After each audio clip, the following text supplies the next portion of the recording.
जौन और फरीद हकीम सुखंदर जबोन और फरीद খুদাবন্দে বাকসান্দিয়ে তাসমির কারিমে খাতো বাক্সে খুঁজেছে তাজির।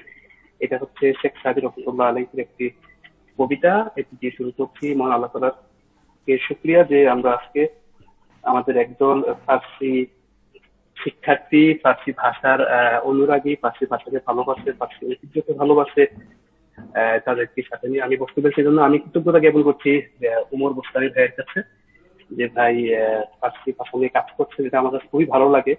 আপনার উদ্যোগ আমার কাছে ভালো লাগে। আমি মনে করি যে এই পরম্পরা, এই ধারাবাহিকতা যদি সামনে অব্যাহত থাকে বাংলাদেশে, আমাদের যে কোর, আমাদের যে ঐতিহ্যের যে একটা অংশ, আমাদের দীর্ঘকালীন এই বাংলা ভূখণ্ডের শত শত বছরের যে ঐতিহ্য, এই এই ভূমিতে ধর্মের দিক দিয়ে বলি, ফিলোসফির দিক দিয়ে বলি, আমাদের চিন্তা ভাবনা, আমাদের সংস্কৃতি, সবকিছুর সাথে হচ্ছে এর একটা প্রাসঙ্গিকতা রয়েছে।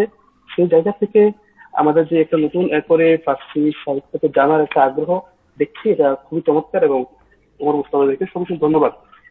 আমার বিষয়টা হচ্ছে যে আমি একটা র্যান্ডমলি টপিক সিলেক্ট করেছি। এটা ওমর মুস্তাফা ভাইকে বলেছি আগে যে আমার টপিকটা হচ্ছে একটা গল্প, একটা টপিক হচ্ছে মূসা আলাইহিস সালামের একটা প্রসঙ্গ, যেটা মুসনদীতে আলোচিত হয়েছে।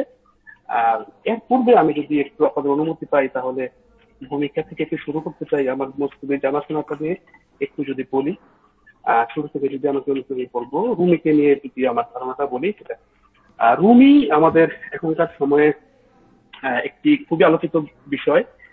শুধুমাত্র আমাদের এই অঞ্চলে না, এটা সারা বিশ্বব্যাপী এখন একাডেমিয়াতে বা স্মৃতি চর্চা কেন্দ্র হোক বা আমাদের ধর্মীয় বিভিন্ন ঘরানাতে রুমি খুবই প্রাসঙ্গিক একটি বিষয়।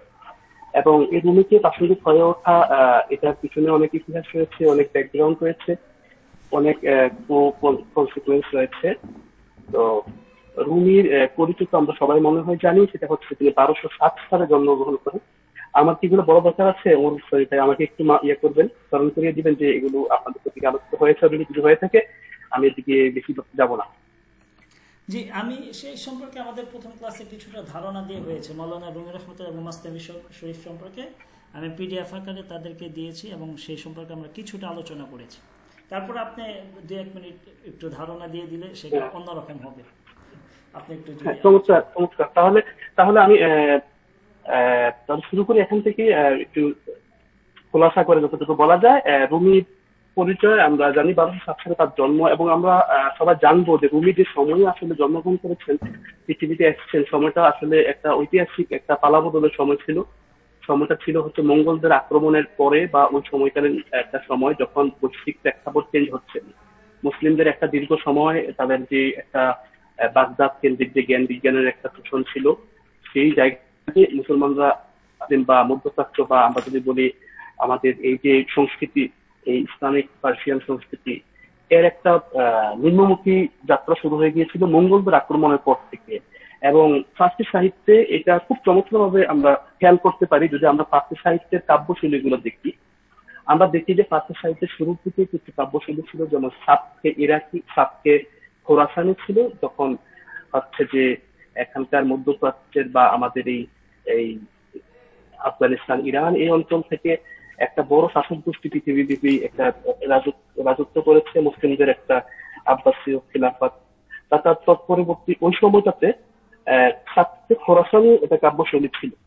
সাবকে খোরাসানি শৈলীটা একটা সময়ের পরে, যখন আমরা এই মঙ্গলদের আক্রমণের ফলে ইসলামিক বিশ্বে একটা পতন দেখতে পাই, একটা নিম্নমুখী অবস্থান দেখতে পাই, তখনই মূলত আমরা হচ্ছে যে এই সাবকে ইরাকি নামক নতুন একটি কাব্যশৈলীর সাক্ষাৎ পাই। এবং এই কাব্যশৈলীটা শুরু করেছে মূলত ফরিদুদ্দীন আত্তার নামক একজন কবি এবং সানাই গাজনবী। এই দুজন কবি মূলত তাদের সাহিত্যে যখন কিনা মঙ্গলদের আক্রমণের পরে তারা দেখতে পেল যে পৃথিবীতে আসলে সবকিছু আগের মতো নেই, পৃথিবীতে আমরা যেভাবে চিন্তা করি যে একটা সুন্দর সুশৃঙ্খল মাধ্যমে এগিয়ে যাবে, এসব আর দেখা যাচ্ছে না। এখন দেখা যাচ্ছে পাওয়ার যার, সবকিছু তারই, মাইট ইজ রাইট, এই বিষয়টা হয়ে গেছে একেবারে চোখের সামনে একটা চাক্ষুষ বিষয়। যেমন আমরা দেখতে পাচ্ছি মঙ্গলরা ওই দিক থেকে এসে তারা বর্বরদের মতন কোনো কিছুর মানবতার তোয়াক্কা না করে অবিচার নির্বিচারে হত্যা করতেছিল। এবং এইসব দেখে এই সময়টাতে এই আত্তার এবং সানাই গাজনবী তারা দেখলো যে আসলে এই পৃথিবীটা যে আমরা এত কিছু চিন্তা করি, এত স্বপ্ন দেখি, আসলে কোনো কিছু আসলে কোনো কিছু এখানে কোনো কিছু স্থায়ী না। এখানে বুঝি মৃত্যুই বুঝি এখানে মুক্তির একমাত্র মাধ্যম, মৃত্যুই বুঝি এখানে চিরন্তন সত্য, ধ্বংসই বুঝি সবকিছু। তখন আমরা দেখতে পাই যে ফার্সি কবিদের কবিতা আধ্যাত্মিকতা বা সুফিজমের বিষয়টা, তাসাউফের বিষয়টা চলে এসেছে। যদিও তাসাউফের চর্চা শুরু থেকেই ইসলামের শাসনকালীন সময় থেকেই ছিল, মুসলিম সভ্যতার মধ্যে, মুসলিম সংস্কৃতিতে সবসময় ছিল, কিন্তু এই সময় কবিতায় এসে এটা ব্যাপকতা লাভ করে সানাই গাজনবী এবং আক্তারের মধ্যে দিয়ে। এবং পরবর্তী সময় এই ধারাটাকে একেবারে উচ্চে নিয়ে যান হচ্ছে রুমি। রুমি তার ভাষায় এক জায়গায় বলছেন, তার কবিতায় বলতেছেন যে সানাই রুহে হাফ সাহারে এস্ত্র আফতর গাছ মহানুজার কুচে খামিম। বলতেছে যে আত্মার প্রেমের 7টি স্তম্ভ, 7টি স্তরকে সে বিতরণ করে গেছে, আমরা এখনো কানাগলিতে পড়ে আছি, আমরা এখনো পথের সন্ধান পাইনি। অর্থাৎ তিনি আত্মারকে এই পর্যায়ে গুরু মানছেন এই তার এই আধ্যাত্মিক কবিতার জগতে। তারপরে আচ্ছা, রুমির সময়টাও আমরা এটাই, এবং রুমির জীবনেও আমরা এই মঙ্গলদের আক্রমণের প্রভাব দেখতে পাই। রুমি জন্মগ্রহণ করেন মূলত খোরাসান অঞ্চলে, এটাকে বলা হয় বাল্খ, আজকের আফগানিস্তানের জিওগ্রাফির মধ্যেই এই জায়গাটার অবস্থান রয়েছে। বাল্খের নাম আপনারা শুনে থাকবেন। তবে তখন যেহেতু বিশ্ব যে ধারণাটা এখন আমরা চিন্তা করি, রাষ্ট্র ধারণাটা তখন তো ওইরকম আর ছিল না। তখন তাদের মতো করে রুমির কি আসলে কোন দেশের কোন গণ্ডিতে আসলে আমরা ভাবতে পারি না। এখন একটা বিতর্ক আছে, ইন্টারেস্টিং বিতর্ক, আপনারা শুনে থাকবেন যে রুমিকে নিয়ে বলছে যে রুমি কাদের, রুমি কোন দেশের। একদল বলছে যে রুমি আফগানিস্তানের, আফগান জাতীয়তাবাদীরা। অন্যদিকে পার্সিয়ানরা বলছে রুমি ইরানের, যে ফার্সি কবিতা লিখেছেন। অন্যদিকে তুর্কিরা বলছে যে না, রুমি আমাদের, কেন রুমি আমাদের কোনিয়াতে, মানে তুরস্কের কোনিয়া শহরে সে তার জীবনটা কাটিয়েছেন, তার সমস্ত কিছু সেই কোনিয়া শহরকে কেন্দ্র করে, কোনিয়া অঞ্চলকে, আনাতোলিয়া সে অঞ্চলকে কেন্দ্র করে, সরি আনাতোলিয়া না, তুরস্কের সেই অঞ্চল কেন্দ্র করে রুমির বিচরণ ছিল। তাহলে আসলে আমরা রুমির জীবন থেকে যেটা পাই যে আসলে রুমি কোনো অঞ্চলে না, তিনি বৃহত্তর পারস্য সংস্কৃতির অংশ, এবং তাকে যে আমরা কোনো ছকে বাঁধতে পারি না, তাকে যে আমরা কোনো রাষ্ট্রের, কোনো জাতির, কোনো বিশেষ গোত্রের তিনি নন, সেটা তার একটা কবিতায় আমরা আসলে পাই। আমি চাচ্ছি যে কবিতাটা আপনাদের শুধু দেখাই, আমার কাছে মনে হচ্ছে যে কবিতাটা আমরা এখানে আছে, আপনারা দেখতে পাচ্ছেন জানি না। সেটা হচ্ছে যে রুমি বলছেন, সে তাদবীর এই মুসলমানন কে মান কুদরা নেমি দনাম। হে মুসলিমরা, কিসের তদবির করছো, কিসের এত দাবি করছো, কিসের এত মানে তদবির দাবি, কিসের এত কি বলা যায় মহত্ব। না তারস না ইয়াহুদাম, বলতেছে যে আমি অগ্নি পূজারী নই, আমি তারস নই, আমি ইয়াহুদাম, আমি ইহুদি নই, না গাবরাম না মুসলমানাম, আমি এমনকি মুসলিমও নই। গাবর মানে হচ্ছে সম্ভবত অগ্নি পূজক, আমি অগ্নি পূজকও নই, মুসলমানও নই। না সার্তিয়াম না গার্বিয়াম। এখন রুমিকে পূর্ব এবং পশ্চিমে আমরা সবাই রুমিকে নিয়ে আজকে মোহিত, সবাই রুমিকে নিয়ে আজকে তাকে নিয়ে বাহবা দিচ্ছে। পূর্বে পশ্চিমের বিখ্যাত চিন্তক যারা ছিলেন গত শতাব্দীর, অনেকে ছিলেন, যেমন পুলম্যান বার্কসের কথা আমরা জানি হচ্ছে এ জে আরবারের কথা, আমরা নিকোলসনের কথা জানি, এনি মেরি শিমেল, তারা দীর্ঘদিন ধরে পাশ্চাত্যের কাছে, পশ্চিমের কাছে রুমিকে চিনিয়েছেন। তাদের মতো করে এখানে অনেকগুলো লেখক তারা তাদের মতো করে চিনিয়েছেন। রুমিকে আসলে কে কতটা ধরতে পেরেছে সেটা নিয়েও প্রশ্ন আছে। তবে এই যে আরবেরি বা অনেকের গুরুত্বপূর্ণ কাজ মূলত রুমিকে আমেরিকাতে পরিচয় করিয়ে দিচ্ছেন। এবং হাল আমলে বর্তমান সময়ে আমরা দেখছি উইলিয়াম চিটিস নামে একজন ব্যক্তি, তিনিও রুমিকে নিয়ে বেশ কাজ করছেন পাশ্চাত্যে, পশ্চিমে। তবে এই রুমিকে আমরা কোন ছকে বাঁধতে পারি না। রুমির কবিতা তা প্রমাণ করে, এবং রুমির জীবনটাই তা প্রমাণ করে, রুমির শিক্ষাই তা প্রমাণ করে যে রুমি আসলে কোনো গোত্রের নন, কোনো দেশের নন, কোনো ভৌগোলিক এলাকার নন। তিনি এই কবিতা আরো বলতেছেন, দেখেন যে না শারকিয়াম না গারবিয়াম, না পূর্বের না পশ্চিমের, না বেরিয়াম না বাহরিয়াম, না আসখনে তাবিয়াম, না আসলাকে গারদানাম, না আসখাকাম, না আস অবাম। বলছে আমি আজ মাটি থেকে নই, আমি পানি থেকে নই, না আজ গদাম, বাতাস থেকে নই, না আজ অতাস, আমি আগুন থেকে নই, না আজ আরসাম, না আজ ফারসাম, আমি আরস থেকে নই, ফারস থেকে নই, পৃথিবী থেকে নই, না আজ কুনাম, না আজ খানাম, না আজ হিন্দাম, না আজ চীনাম, না আজ বুলগারো সাকসিনাম, না আজ মুলকে আরাকিনাম, না আজ খাকে খোরাসানাম। এমনকি তিনি তার জন্মস্থান খোরাসান, তিনি খোরাসান তো অস্বীকার করতেছেন যে আমি খোরাসান থেকেও নই, আমি ভারত থেকে নই, আমি চীন থেকে নই, আমি বুলগেরিস্তান থেকে নই, আমি ইরাক থেকে, আরব থেকে নই, না আজ দুনিয়া, না আমি পৃথিবী থেকেও নই, না আজ ওকাব, না আজ জান্নাত, না আজ দুজাক, আমি কোথাও থেকে নই, না আজ আদম, আমি আদম থেকে নই, না আজ হাওয়া, আমি হাওয়া থেকে নই, না আজ ফেরদৌস ও রেজওয়ান, আমি বেহেশত থেকে নই, ফেরদৌস থেকেও নই, মাকানাম লা মাকান বসাদ। দেখেন কি বলছে এখানে রুমির সমস্ত ফিলোসফিতে আমরা এই একটা খুঁজে পেতে পারি, এই সমস্ত চিন্তা দর্শনকে আমরা এই একটা খুঁজে পেতে পারি। মাকানাম লা মাকান বসাদ, আমার যে মাকান, আমার যে স্থান, তা হচ্ছে লা মাকান, তার কোনো স্থানই নেই। লা মাকান বসাদ, নেশনাম বি নেশন বসাদ, আমাদের চিহ্ন এটা চিহ্নহীন থেকে আসা চিহ্ন, না চান বসাদ, না জন বসাদ, আমার না আমার দেহ আছে, আমার প্রাণ আছে, কে মানাস জনের জন নাম, বলছে যে আমি পরম আত্মা থেকে, পরম সত্তা থেকে, সকল প্রাণের প্রাণ, সকল প্রাণের আধার যে সত্তা, সে সত্তা থেকে আমি উৎপন্নিত। এইভাবে রুমির আমরা একটা পরিচয় আমরা রুমির এই বক্তব্যে পাই। তো রুমির যে জাতীয়তাবাদ নিয়ে বিতর্ক, রুমি কোন অংশের বা কোন অঞ্চলের বা কোন, ইভেন তিনি ধর্ম, তিনি একজন প্রচন্ড ধার্মিক ছিলেন, আপনারা রুমির শিক্ষায় পাবেন। তিনি তার ব্যক্তিগত জীবনে আমরা তার মানাকিবুল আরেফিনের বিভিন্ন গল্পে রুমি সম্পর্কে জানি যে তিনি তার পরহেজগারিতা, তার ফিকি নলেজ, তার যে তাফসিরের নলেজ, এগুলো নিয়ে কোনো প্রশ্ন নাই। তারপরেও তিনি একজন দাবি করা মুসলমান না, যে আমি একজন একমাত্র আমি সত্যিকার মুসলমান, এই বক্তব্য তার মধ্যে আমরা পাই না। এবং তিনি একেবারে আজাদ, একেবারে স্বাধীন, একটা মুক্ত। আর রুমি সম্পর্কে আমরা যদি আরেকটু আলোচনা করি, রুমির জাতীয়তার পরে যদি আমরা, তাহলে রুমির জাতীয়তা সম্পর্কে আমরা এই বিশ্লেষণে বুঝতে পারি যে তিনি মানবতার, তিনি বিশ্ব মানবতার, এবং আজকে তার প্রমাণিত রুমি, আজকে তার যেই ঐশ্বর্য, সারা বিশ্বে সব ধর্মে বা সব মতামতের মধ্যে তার যে গ্রহণযোগ্যতা, সেই গ্রহণযোগ্যতাই আমাদেরকে এটা প্রমাণ করে। তিনি প্লুরালিজমের যে ব্যাপারটা আমরা আলোচনা করি, সেটাতেও তিনি আসলে থাকেন। মানে হচ্ছে বৈচিত্র্যের যে বিষয়, বৈচিত্র্যকে গ্রহণ করা, বৈচিত্র্যকে গ্রহণ করার মধ্যে আসলে মুক্তি, সেটা রুমির কাব্যে আমরা, রুমির কবিতায় আমরা পাই। আর রুমি সম্পর্কে আমরা তো পশ্চিমের অনেক ধারণাই আছে, রুমি সম্পর্কে অনেক বক্তব্য আছে।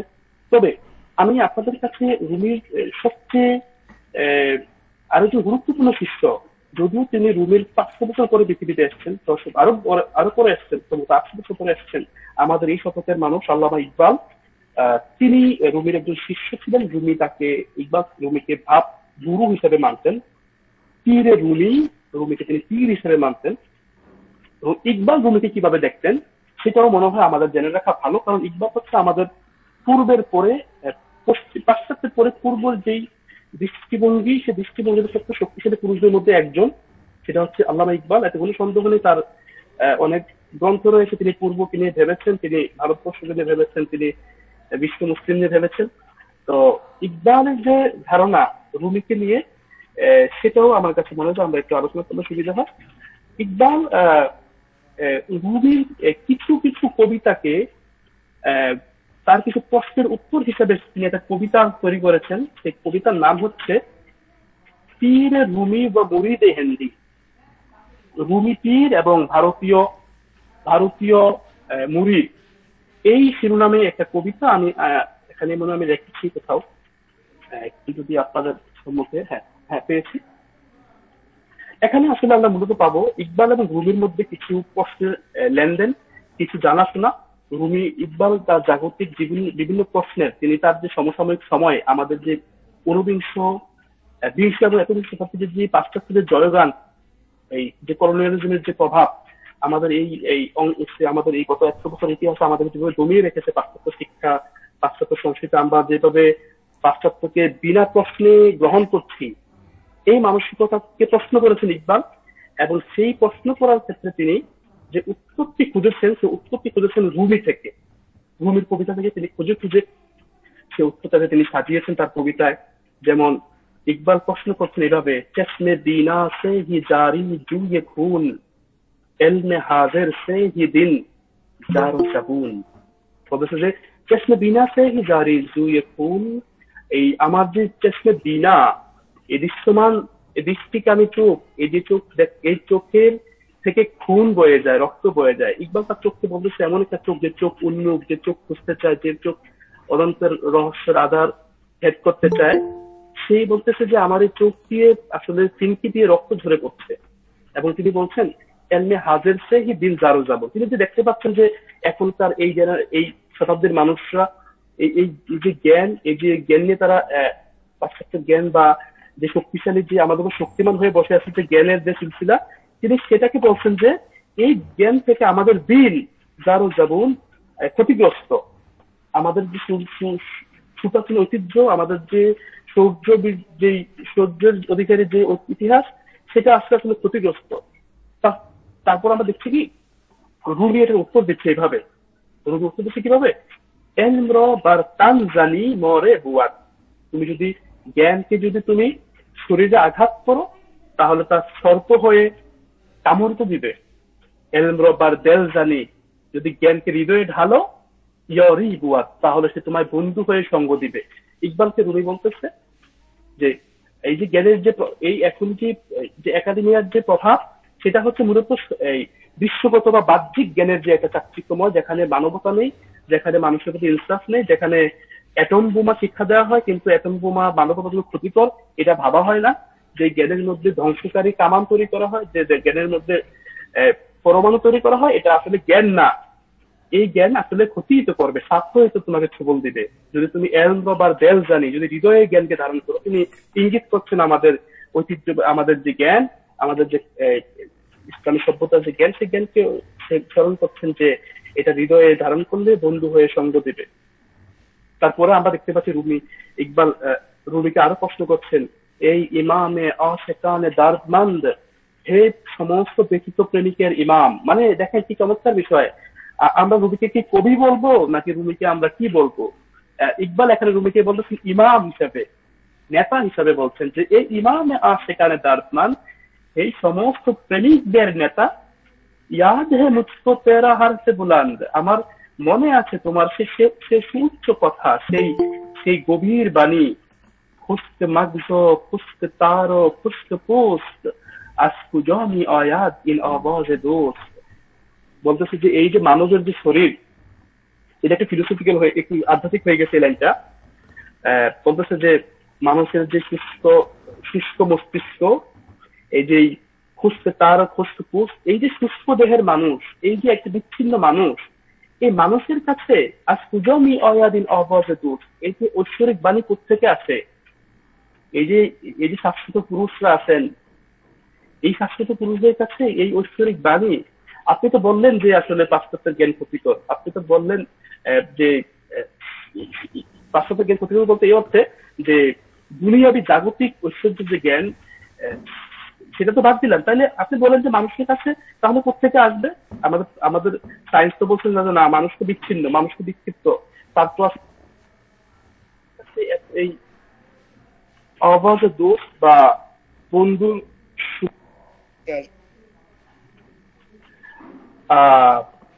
তো আসলে আমি এই কবি লাইনে আসলে সামনে যেতে পারছিলাম, আর আমাদের প্রসঙ্গতে আমি বেরিয়ে যাবো হয়তো সামনে কন্টিনিউ করলে। তাহলে আমরা দেখতে পাচ্ছি আসলে আমার বলার উদ্দেশ্য এটাই যে রুমিকে একজন শিক্ষক হিসাবে আমরা নিতে পারি, যেমনটা ইকবাল নিয়েছেন, তাকে আমরা শিক্ষক হিসাবে বিবেচনা করতে পারি।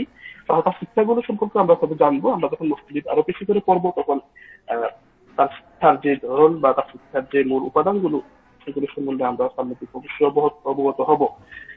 আর হচ্ছে রুমির কাব্য সাধনা নিয়ে আমাকে আমাদের ভাই মুস্তামি ভাই বলেছেন যে কাব্য শৈলী দিয়ে কথা বলা। রুমির কাব্য আমরা দেখতে পাচ্ছি যে রুমি প্রায় 50,000 বেইত তিনি আসলে 60,000 বেইত তিনি আসলে করেছেন, আবৃত্তি করেছেন, বলেছেন। সেই বেদগুলির মধ্যে দুটো ধারা আছে, একটা ধারা হচ্ছে মসনবী আর একটা ধারা হচ্ছে গাজাল। আপনারা নিশ্চয়ই এই গাজাল এবং মসনবী সম্পর্কে জানবেন। সেটা হচ্ছে যে এই দুটি ধারা হচ্ছে যে ফার্সি কবিতার দুটি ধারা, যেমন আমরা বাংলা কবিতায় বিভিন্ন রকম ধারা দেখতে পাই, ছড়া দেখতে পাই, মুক্তাক্ষর কবিতা দেখতে পাই, মুক্ত কবিতা দেখতে পাই, ছন্দবদ্ধ কবিতা দেখতে পাই। এইরকমই দুটা ধারা আসলে বড় অর্থে যদি আমরা বলি, এই মসনবী এবং গাজাল। তো রুমির যে মসনবী, সেই মসনবীটা আসলে হচ্ছে যে দুই পংক্তি বিশিষ্ট কবিতাকে আমরা আসলে মসনবী বলি। আর এখন ইন্টারেস্টিং ব্যাপার হচ্ছে যে এই কাব্য ধারা আসলে এটাকে একটু গ্রন্থের নাম, এটা খেয়াল করবেন যে মসনবী এটা কাব্যের ধারার নাম, যেমনটা গজল এটা কাব্যের ধারার নাম, যেমনটা কাসিদা এটা কাব্য ধারার নাম, তেমনি মসনবী এটা কাব্য ধারার নাম। এখন আশ্চর্যের বিষয় যে রুমির মসনবী এতটাই মাশহুর, এতটাই বিখ্যাত হয়েছে আমাদের এই গত শত শত বছরে, যে এই ধারাটার নামই হয়ে গেছে আসলে মসনবীর নামে। এই মসনবীর নামটাই আসলে, ওই ধারাটাই আসলে প্রসিদ্ধ হয়ে গেছে মসনবী গ্রন্থের কারণে। মূলত মসনবী রুমির যে কবিতা, সেই কবিতার একটা ধারা, ফার্সি কবিতার একটা ধারা, কিন্তু মসনবীটা রুমি, মসনবীটা আসলে সবকিছুকে ছাড়িয়ে আসলে অনেক উপরে চলে গেছে। তো এখন রুমির যে চিন্তা ভাবনা, সেই চিন্তা ভাবনাটা আসলে আমরা তার কবিতা দুই রকম দেখতে পাই।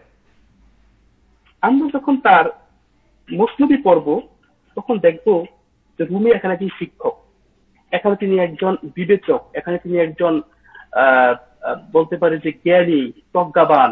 তিনি যখন মসনবী লাইনগুলো বলছেন লাইনের পর লাইন, তখন দেখতে পাবো যে প্রতিটা লাইনের মধ্যে মারেফাতের অনন্ত সীমা, প্রতি লাইনের মধ্যে খোদা সেনাসি, আল্লাহকে জানার অসীম চেষ্টা। আর যখন আমরা দেখবো যে তার গজলগুলো দেখবো, তখন দেখবো তাহলে একটু তার মধ্যে একটু পাগলামি দেখা যাচ্ছে। মানে তিনি যে গজলগুলো লিখেছেন, সেই গজলগুলোতে দেখতে পাচ্ছি যে তিনি তার মধ্যে একটা উন্মাদকতা রয়েছে, তার হালত, তার মনের যে অবস্থা, তার যে বিরহ, পরমাত্মিক যে বিরহ, সে কথাগুলো বারবার করে তার গজলে ফিরে আসছে। সমস্ত গজলের আপনি যদি এক বাক্যে বলেন যে এটার মূল বক্তব্য হচ্ছে আসলে একই, সেটা হচ্ছে যে আল্লাহ থেকে বিচ্ছিন্ন হয়ে বান্দার যে দূরে অবস্থান করা এবং তার কাছে যে ফিরে যাওয়ার আকুলতা, সে আকুলতা বারবার করে গল্পগুলোতে এসেছে। কিন্তু মসনবীটা এমন নয়। মসনবীটা শিক্ষা, দিনের যে আন্ডারস্ট্যান্ডিং, যে বুঝ রবি বুঝেছেন, সেই বুঝটাকে তিনি মসনবীতে বিভিন্ন উপমার মাধ্যমে, বিভিন্ন কিছুর মাধ্যমে, কাব্যশৈলীর মাধ্যমে তিনি ফুটিয়ে তুলেছেন। তো রুমির গজলের যে এই বিষয়টা আমরা দেখবো যে গাজালিয়াতে শামস তাবরিজি নামক তার যে গ্রন্থ রয়েছে, সেখানে প্রায় 30,000-এর মতন কবিতা পঙ্ক্তি রয়েছে, আর মসনবীতে রয়েছে 26,000 কবিতা। তো আমি মসনবীতে যাওয়ার আগে গজল থেকে একটু রুমির যে বাতুলতা, যে পাগলামি, যে উন্মাদটা দেখা যায়, সেটা থেকে আমি যদি একটু উদাহরণ আপনাদেরকে পড়ি শোনাই, সেটা হচ্ছে আমরা যদি দেখি গাজালিয়াতে শামস তাবরিজি গ্রন্থের প্রথম গজলটি হচ্ছে এই রাস যে নগাহন, এই রাহমাতে বিমন্তাহ, এই আতাশি আফরোস্তে দারবি সিয়ে আনবি সেহ। বলছে যে হে হঠাৎ কিয়ামত, হে সীমাহীন করুণার আধার, এই আতাশি আফরোস্তে তুমি আগুন জ্বলে ধরিয়ে দিয়েছ, দারবি সিয়ে আনবি সেহ আমার চিন্তার জগতে, ইমরুস খান্দ নমাতি মিত্তহে জেন্দ নমাতি। আমরা এই কবিতাগুলোকে আসলে মূলত, আবার তার যে গুরু ছিলেন রুমির, শামস তাবরিজি, তার সাথে তার যে আলাপ হতো, তার প্রতি তার যে দরদ ছিল, সেগুলো আসলে নানাভাবে এসেছে। অনেকে বলেন যে রুমি মূলত শামস তাবরিজির জন্যই লিখেছেন। আসলে এগুলো রুমির শামস তাবরিজিকে এজ এ খোদা তাআলার যে হিসেবে, একজন রফি হিসেবে আমরা যে বলি, পীরকে যেমন আমাদের যে ইসলামিক সুফি কালচারে যেটা প্রচলিত রয়েছে ধারণা, যে একজন হচ্ছে যে বাসাটা মাধ্যমে হচ্ছে যে যুক্ত হওয়া, সেই বিষয়টাকেই আসলে এই ব্যাপারে বিবেচনা করা যায়। তার গজলে আমরা সবগুলো এরকমই দেখবো। যেমন তিনি একটা গজলে বলতেছেন এরকম, পীরে মানো মুরাদে মান, দারদে মানো দাবয়ে মান, সস বেগুফতামিল সুখান শামসে মানো খোদায়ে মান। পীরে মানো মুরাদে মান, হে আমার পীর, হে আমার উদ্দেশ্য, হে আমার অভিষ্ট লক্ষ্য, দারদে মানো দাবয়ে মান, হে আমার ব্যথা, হে আমার ব্যথার উপশম, সস বেগুফতামিল সুখান, আমি সেই কথাকে পাস করে দেব, শামসে মানো খোদায়ে মান, হে আমার শামস, হে আমার খোদা। এখানে হে আমার খোদা বলতে এখানে আরো তাফসীর রয়েছে, তাবির রয়েছে। আমরা এই লাইনটা দেখবো যে আস্তু বেহাক রাশি দেয়াম, আমি তোমার ধারা খোদার কাছে পৌঁছেছি। এ হাক গুজরে মান, শুক্র তোর সেতো দেয়াম, তোমার শুকুরিয়া আমি জ্ঞাপন করছি, শামসে মান, হে আমার শামস, খোদায়ে মান, হে খোদা। এখানে আপনারা দুইটা একসাথে গুলিয়ে ফেলবেন না। শামসে মান দ্বারা মান তাবরিজি, আর যখন যখন হচ্ছে যে খোদাই মান বলতেছে তিনি যখন আল্লাহ তাআলাকে সম্বোধন করছেন। তো আমরা গাজালিয়াতে শামস তাবরিজিতে এরকম বেকুলতা, এরকম পাগলপন যদি বলি, সেগুলোতে আমরা বারবার দেখবো গাজালিয়াতে শামস তাবরিজি। যেমন আমরা অপর একটা গজলে দেখতে পাচ্ছি, আপনারা একটু খেয়াল করবেন, এখানে মুর্দে বুদাম জেন্দে সুদাম গেরিয়ে বুদাম খান্দে সুদাম দৌলতে এশ অমাদমান দৌলতে পয়ান্দে সুদাম। বললো যে আমি মৃত ছিলাম, আমি জীবিত হলাম, গেরিয়ে বুদাম কাঁদতে ছিলাম, খান্দে সুদাম হেসে উঠলাম, দৌলতে এশ অমাদমান দৌলতে পয়ান্দে সুদাম। যখন প্রেমের রত্ন এলো, যখন প্রেমের দৌলত, এশকের দৌলত যখন আমার হাতে এসে পৌঁছলো, মান দৌলতে পয়ান্দে সুদাম, আমি চিরন্তন দৌলত হয়ে গেলাম, আমি নিজেই একটা খাজানা হয়ে গেলাম। দিদিকে সিরাস্ত মারো جون دلی راست مرا زهره شیراست مرا زهره تابنده شدم।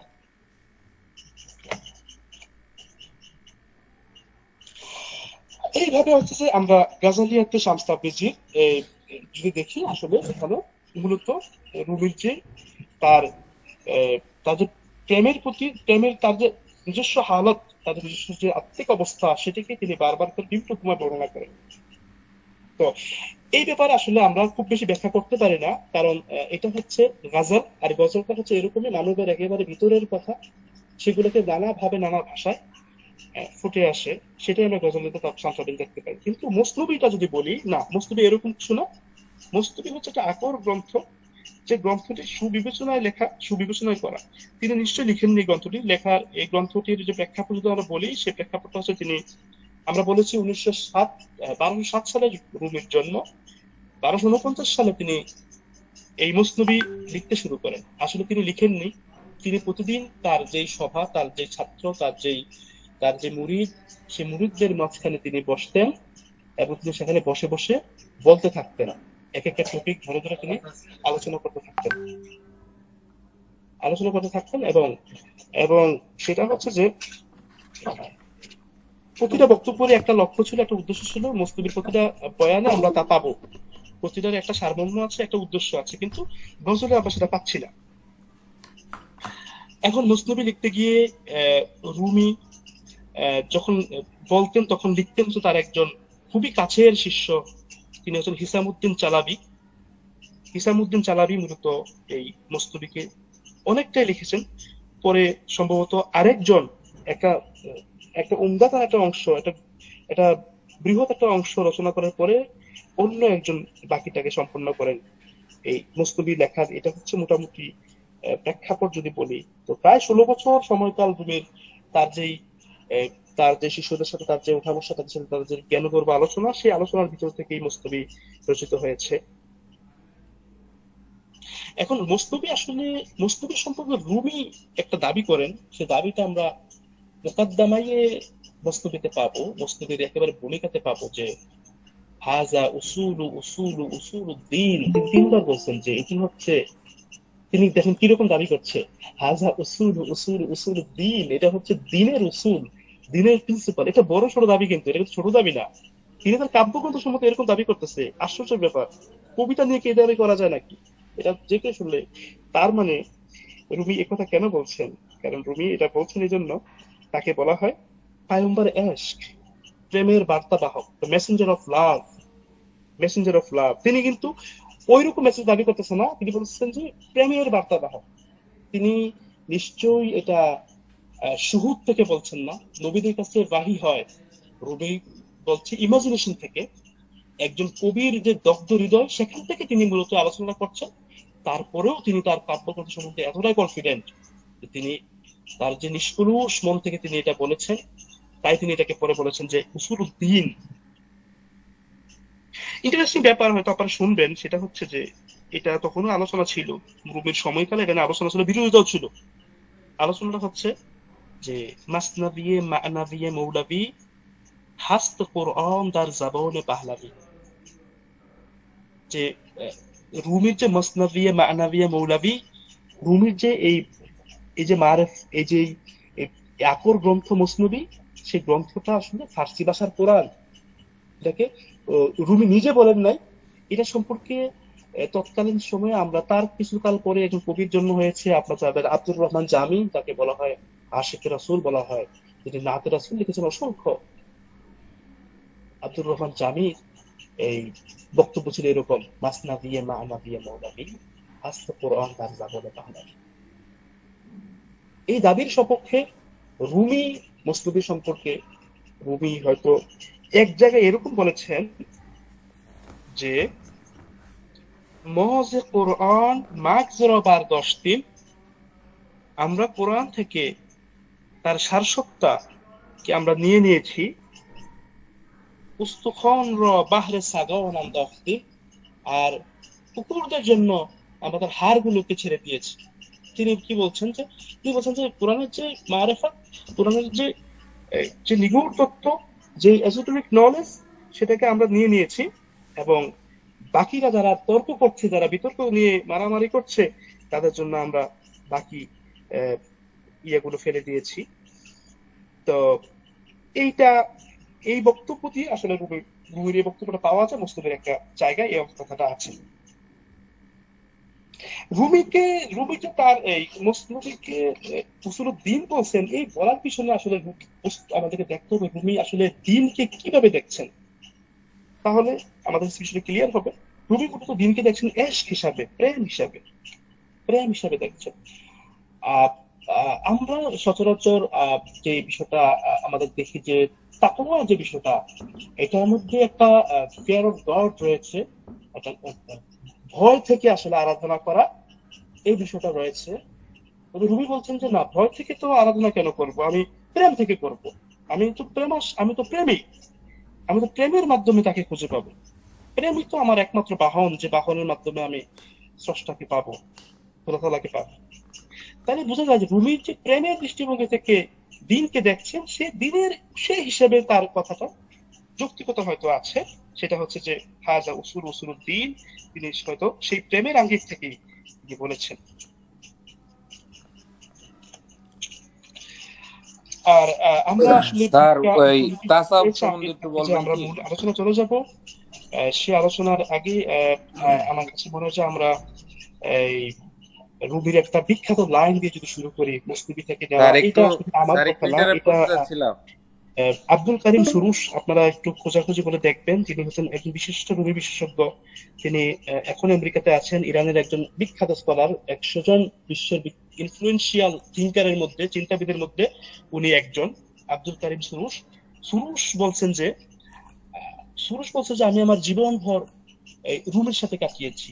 আমি স্বপ্নে জাগরণের সমস্যায় রুমির কাছে গিয়েছি, এবং রুমির কাছে যে গিয়েছি, তাহলে তাকে প্রশ্ন করতে, বলুন তো আপনার বিখ্যাত, আপনার দৃষ্টিতে সবচেয়ে বড় লাইনটা কি, রুমির কবিতার মস্তকের একটা সেরা লাইন যদি আপনি আমাদেরকে বলেন। তিনি বলছেন এরকম, এই লাইনটা বলছেন যে তু মাগু মর বেদন ইয়ার বর নিস্ত ব খারিমন খর হ দুষ্বর নিস্ত। তু মাগু, তুমি বলো না এই কথা, মর আমাদের, বেদন ইয়ার বর নিস্ত, সেই আল্লাহ তাআলার কাছে বুঝি আমাদের যাওয়ার রাস্তা নেই, তুমি এই কথা বলো না, আমাদেরকে তুমি হতাশ করো না। ও কারিমন, কারিমের সাথে, আল্লাহ তাআলার সাথে, কর হ দুষ্বর নিস্ত, আমি যদি খোদারি হয়ে যাই, তাহলে আসলে কোনো কাজই আসলে কঠিন না, কোনো কাজই আসলে কঠিন না। তো রুমির পুরো শিক্ষায় এই কথাটা এসেছে যে আমরা খোদা হতে এসেছি। স্যার যেমনটা আপনারা অলরেডি জেনেছেন, আপনারা নেইনমে মুস্তাফা ভাই বলেছেন যে আপনারা নেইনমের শুরুতে শুনেছেন যে বিষ্ণু আজ নেই চুন হেকায়াত নিকুনাত, আজ জুদাই হও শেকায়াত নিকুনাত। শোনো, সে বাঁশরীর কাছে সে সুরে সুরে কি কান্না করে বলে, সে বুঝি বিরহের কথাই বলে, যে আমি যেখান থেকে এসেছি সেখানেই ফিরে যাব। কুল্লু শাইইন ইয়ারজিউ ইলা আসলিহি, প্রতিটি বস্তু তার মূলের দিকে ধাবমান। সেই মূলের দিকে ধাবমান মানে আমরা মূলত এই বিশ্ব জগতে রূহ যে তিনি ফুঁকি দিয়েছেন, নাফাখতু মির রূহি, সে রূহেরই আসলে আমরা অংশ, আমরা বিক্ষিপ্ত কিছু নই, আমরা পৃথিবী থেকে আমরা আবার চলে যাব, কিন্তু আমাদের মৃত্যু নেই। ইন্টারেস্টিং ব্যাপার, প্রাসঙ্গিক কোনো এটা বলতে হয়, রুমির মৃত্যু ধারণাটা, রুমি মূলত মৃত্যুতে বিশ্বাস করেন না। তিনি বলেন যে মানুষ মরতে পারে না, মরণ সম্ভব না। এই যাত্রাপথ, রুহের যে যাত্রাপথ, আমরা যে এসেছি তার কাছ থেকে আবার ফিরে যাব, এখানে মরণ কোথায়? মরণ তো নয়, নেই। যেমন ওজমুদাম মার্গে মান্দার জিন্দেগি বলছে যে আমি আমার এই জীবনের মধ্যে যে প্রতি মুহূর্তে নিঃশ্বাস ছাড়ি একবার, নিঃশ্বাস নেই একবার, এই যে মৃত্যুর পরীক্ষার মধ্যে আছি, অতএব এই জীবনের পথ আমার মৃত্যুহীন। আবার রুমির মৃত্যুর শয্যায় যখন মানুষ কান্নাকাটি করতেছিল যে আপনি চলে যাচ্ছেন হযরত, আপনি চলে যাচ্ছেন, তখন রুমি কবিতা আবৃত্তি করছে এরকম যে আমার ফার্স্ট দিয়ে মুহূর্তে মনে নেই, যে বলতেছিল যে আমি আমার আজকে হচ্ছে আরুস, শুনতে পাচ্ছেন? আরুস, যে আমার এই রাতে আসলে আমার এখানে মৃত্যুর কোনো সুযোগ, আমি তো মরছি না, আমি তো এমন জায়গায় যাচ্ছি না যে জায়গায় আমার যাওয়ার কথা ছিল না, আসলে আমি এমন জায়গায় যাচ্ছি যে জায়গা থেকে আমি এসেছি, এটাই যাওয়ার ছিল। উমর উস্তাদ, এখন রুমির আমরা এই আমরা যদি রুমির গল্পের দিকে ঢুকি, আজকের যে আমাদের আলোচনার বিষয় ছিল, আমি কথা বলতেছি, এটা হচ্ছে একটা মস্তবির 35তম বাক্স, সে বাক্সেরই একটা হেকায়াত, সেখান থেকে আমরা আলোচনা শুরু করব।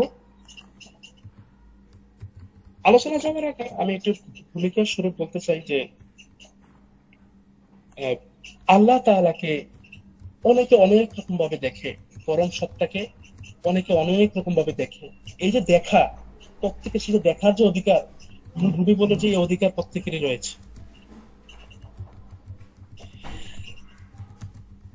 সরি মুস্তাফিজ ভাই, আমি যদি একটু যদি আপনি বলতেন আসলে আমি কতক্ষণ করব, কন্টিনিউ করব, যদি আমি বলতেন তাহলে সুবিধা হতো। আমি নতুন লিংক দিব, আপনি ওই করেন, অসুবিধা নেই। আমি যদি শেষ হয়ে যায় আমি নতুন একটা লিংক দিব, আবার সবাই জয়েন করবে। মুস্তাফিজ ভাই, আমি আপনার আমার কথা শুনতে পাচ্ছেন? হে হতভাগা, তুমি তোমার মুখের মধ্যে তুলা গুজে দাও, তোমার মুখের মধ্যে তুমি মানে বলা যায় কি কষ্টে পেঁচিয়ে দাও। গান্দে কুফরে তু জাহান র গান্দেকার, তোমার এই কুফরি কথা পৃথিবীকে নোংরা করে দিয়েছে। গান্দে মানে হচ্ছে নোংরা, এটা বাংলা ভাষায় আছে গান্দে।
যেখানে ছিলাম আর কি, যে লাইনে ছিলাম সেটা হচ্ছে যে মুসা আলাইহিস সালাম যখন এই একজন রাখালের আল্লাহ তাআলাকে নিয়ে তার যে আরাধনা, তার যে স্বপ্নের কথা বলছিল যে সে আল্লাহকে পাইলে সে কি কি করতো, সে কথা শুনে মুসা আলাইহিস সালাম অত্যন্ত রাগ হলেন, বিমর্ষ হলেন।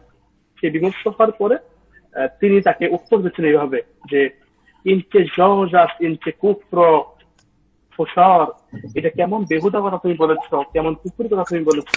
পাম্বি আন্দার দাহনে খুদ শেষর, পাম্বে তুমি তুলা গুজে দাও, আন্দার দাহনে খুদ শেষর, তোমার মুখের মধ্যে তুমি তুলা গুজে দাও। গান্দে কুফরে তু জাহন বা গান্দেকার, গান্দে কুফরে তু জাহন বা গান্দেকার, তোমার যে কুফুরি কথা, তোমার কুফুরি কথার যে এই যে কি বলা যায় এটাকে, যে নষ্টতা, সেটা পৃথিবীকে নষ্ট করে দিয়েছে, সেটা পৃথিবীকে ধ্বংস করে দিয়েছে, পৃথিবীকে সেটা কলঙ্কিত করে দিয়েছে। অনেকে এরকম বোঝায়, এরকম বুঝাতে বলতেছে যে জাহন বা গান্দেকার। তারপরে এই কথাও বলছে যে কুফরে তু দিবায় দিন জেন্দেকার, দিবায় দিন, দিনের যে দিবা, দিনের যে আলো, সে আলোকেও তোমার এই দিনের যে মানে কি বলা যায় তাকে চেরাগ, সেটাকেও তোমার এই কুফরি কথাগুলো নষ্ট করে দিয়েছে। এটা ছিল মুসা আলাইহিস সালামের উত্তর সেই এই রাখালকে তিনি যে উত্তর করলেন। তারপরে বলছে চরে ফথবে লয়েক মারতারাস অফ তবির চেনিন হকেরাবস। তুমি বলছো যার ঐশ্বর্য, যার যিনি সুমহান, যিনি সৃষ্টি সকল কিছুর ঊর্ধ্বে, তার ব্যাপারে কি এই ধরনের উপমা খাটে? তুমি যে তাকে বলছো তুমি তাকে দুধ এনে দিবা, তুমি তাকে পা টিপে দিবা, তুমি কার ব্যাপারে কথাগুলো বলছো? মুসা আলাইহিস সালামের এরকম উত্তর ছিল। তারপরে মুসা আলাইহিস সালাম এই কথা বলতেছেন যে গার নাবান্দি, মানে ভয় দেখিয়ে বলতেছেন যে গার নাবান্দি, তুমি যদি বন্ধ না করো, আজিন সুখানে তু, এই কথাগুলো তুমি বন্ধ না করো, তো হাল করো, তোমার এই কণ্ঠধ্বনি হয়ে যে এই যে কুফরি কথাগুলো আসতেছে, তুমি যদি এগুলো বন্ধ না করো তাহলে কি হবে? অতাশকি আয়াত বেসুজাত খাল করো, তাহলে পৃথিবীতে আগুন এসে এই সমস্ত পৃথিবীকে ধ্বংস করে ফেলবে। অতাশিগার নমাদে আস ইন দু চিস জন সিয়া গাছতে রাবণ মার দু চিস gar hamidani ke yazdan davar ast josh gustaq tura chun bavar ast dosti bikarad khud dushmani ist। মুসা বলছে গার হামিদনি ইয়াজদান বাবা, তুমি যদি মনে করে থাকো যে খোদা তাআলা হচ্ছে সকল হাকিমের, সকল বিচারকের বিচারক, জজ গোস্তাকি তোরা চুন বাবারাস, আর তুমি যদি এটাও মনে করে থাকো যে তোমার যে গোস্তাকি কথাগুলো তুমি বলেছ, তুমি যে ব্যক্তবিষী কথাগুলো বলেছ খোদার সামনে, তুমি যদি বিশ্বাস করে থাকো তাহলে মনে রাখো দুষ্টিয়ে বি খেরাত খুদ দুশ্মানিস, তোমার যে জ্ঞানহীন যে বন্ধুত্ব, তুমি যে প্রজ্ঞাহীন তোমার যে বন্ধুত্ব হয়েছে খোদার সাথে, যেখানে প্রজ্ঞার কোনো বালাই নাই, যেখানে কোনো জ্ঞান নাই, দিন নাই, সেটা তোমার দুশ্মন হয়ে দাঁড়াবে একদিন।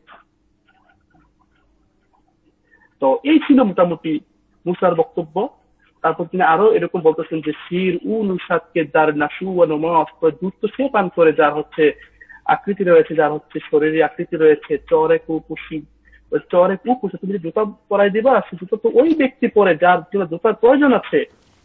বারবার ইয়ে বান্দে শ্বাস ইন গুফতে তু অনকে হাক গুফ ও মানাস তো মান খুদে উ অনকে গুফ অনি মারজাত লাম তাআত মান সুদাম রঞ্জুর ও তানহা নাসিক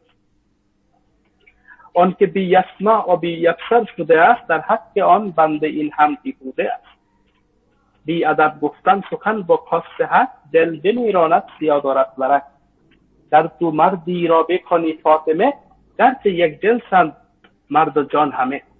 এখানে রুমি আসলে কতগুলো উপমা ব্যবহার করেছেন, তিনি অনেকগুলো উদাহরণ দিয়েছেন এখানে, যে তিনি তো বি ইয়াসমা ও বি ইয়াকসার, যার তার ব্যাপারে তো এই কথাগুলো বলা যায় না, তুমি তাকে মানুষের সিফাত অফ করেছ, বৈশিষ্ট্যমণ্ডিত করেছ, অতএব তোমার সমস্ত কথাই আসলে বাতিল। তারপর তিনি উদাহরণ দিচ্ছেন এভাবে যে গার তু মারদি রবে ফদি ফতেমে, মানে মুসা আলাইহিস সালাম ওই রাখালকে বলছে যে তুমি যে এত এই খোদার নামে যে মানবীয় যে সিফাত তুমি দিয়েছ, এটা আসলে তুমি যদি কোনো মার্দকে, কোনো পুরুষকে বলো যে ফতেমে করে ডাকো, মানে মেয়ের নাম ফাতেমে, তুমি যদি কোনো পুরুষকে এই নামে ডাকো তাহলে কি হবে? আসলে যার এক জ্ঞান মার্দ জান হামে, যদিও তারা মানুষই, তারপরেও কোনো পুরুষকে তুমি যদি মেয়ের নামে ডাকো তাহলে কাজটা খুন মুমকিন আছে, তাহলে সে সম্পর্কে তোমাকে খুন করে ফেলবে। অথচ যার সামনে যা নয় তাকে তুমি সেই নামে ডাকতে পারো না, তাকে তুমি সেই উপমায় উপমিত করতে পারো না। এটা ছিল মুসার আসলে মোটা দাগে এই সেই রাখালকে শাসিয়ে দেওয়া, শাসন করা। এখান থেকে আমি খুব বেশি বলতে চাচ্ছি না, আমি শুধু এখান থেকে একটু সামারিক করে এগিয়ে যাই। আমাদের অলরেডি 11টা বাজে, আমার কাছে মনে হচ্ছে আমাদের অনেক হাইরাইট করে যাচ্ছে। আই থিঙ্ক আমাদের খুব সংক্ষিপ্ত করা উচিত। আপনি কি আমাদের কথা শুনতে পাচ্ছেন?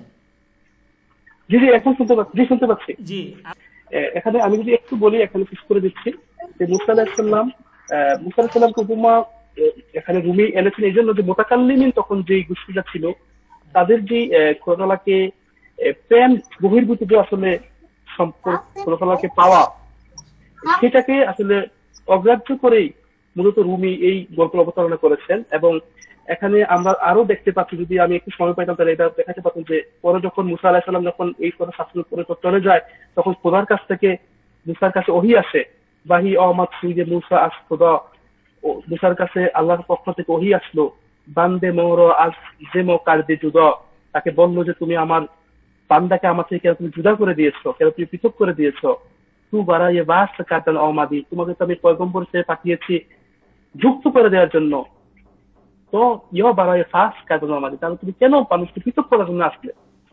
আল্লাহর পক্ষ থেকে মুসার প্রতি এই উত্তর ছিল যখন তিনি তার সাথে তর্ক করছিল। তারপরে এখানে আর একটা গুরুত্বপূর্ণ লাইন যদি না বলে নাই হবে, সেটা হচ্ছে যে হার কাসির সিরাতি বেনে হদায়াম, আল্লাহ মুসাকে বলতেছে যে আমি প্রত্যেককেই এক ধরনের বৈশিষ্ট্য দিয়েছি, হার কাসির এস্তেলাহি দদেয়াম, প্রত্যেককে ডাকার জন্য নিজস্ব টান দিয়েছি, নিজস্ব শব্দ দিয়েছি, তার হাতকে ও মাধব, তার হাতকে তু জাম, তার হাতকে উৎসাহ, তার হাতকে তু সাম, মানে হচ্ছে যে আমি একজনকে এমন শব্দ দিয়েছি তার কাছে এটা মধুর মতো লাগে, সে রাখা হচ্ছে খোদাকে এইভাবে উপমিত করছে, সে মজা পাচ্ছে এভাবে বলে, আর তোমার কাছে এটা বিষাক্ত মনে হচ্ছে।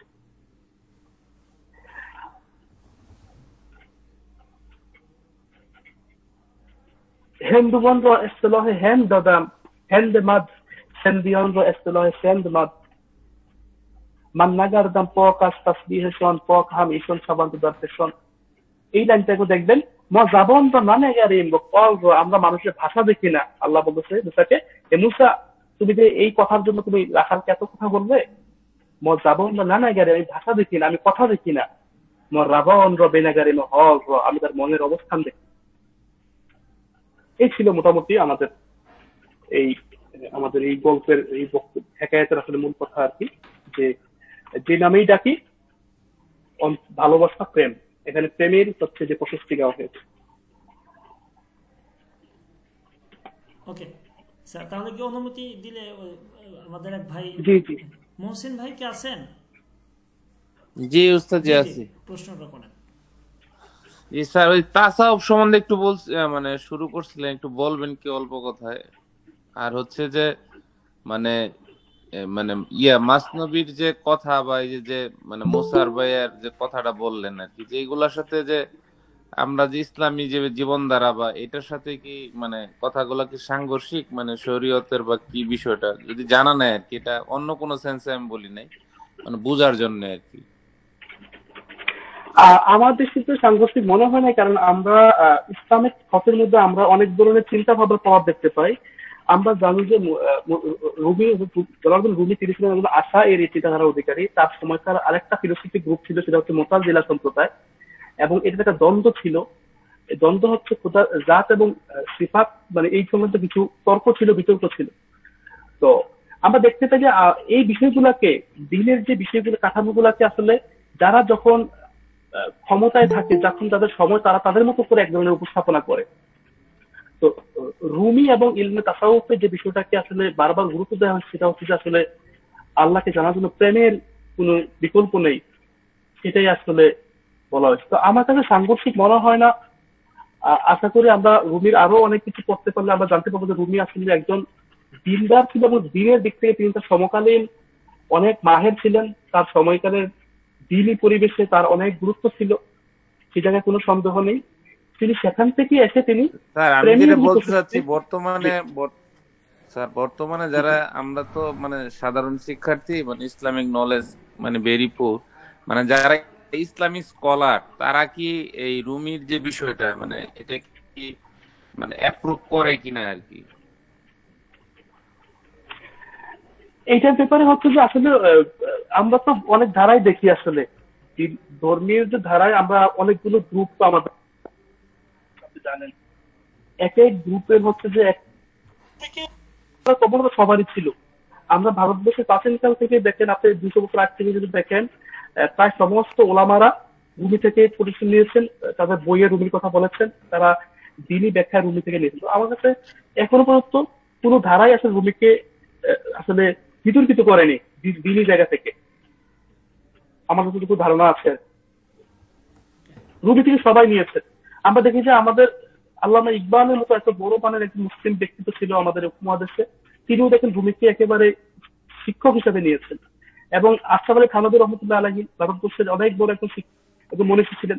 তিনি তার গ্রন্থে বিভিন্ন জায়গায় মুস্তফি থেকে তিনি বিভিন্ন ভাবে আলোচনা করেছেন। তো আমাদের যে ধারাগুলো এখানে বর্তমান আছে এবং আগেও ছিল, তারা সবাই রুমি থেকে নিয়েছেন, রুমিকে ব্যাখ্যা করেছেন তাদের মতো করে। সংঘর্ষ বা এটা কখনো খেয়াল করা যায়নি। তাহলে আমরা মনে হয় বিদায় নিতে পারি, অনেক সময় হয়ে গেছে, স্যারকে আমরা আর কষ্ট দিতে চাই না। ধন্যবাদ আসলে আপনাদেরকে। আসলে